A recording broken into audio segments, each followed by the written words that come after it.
Follow my page, thank you. Yung giniling, gawin nating meatballs.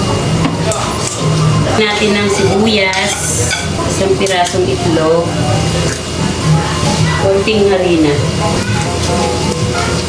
Haluin at nang magsama-sama. Konting asin. Habang pipilog natin, init na tayo ng mantika.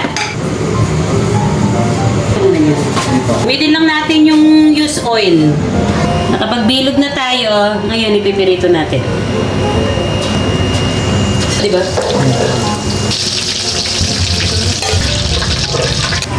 Konting mantika, bawang, sibuyas, all-purpose cream, magic sarap. Pwede na to. Tapos ilagay natin yung pinirito natin kaninang meatballs.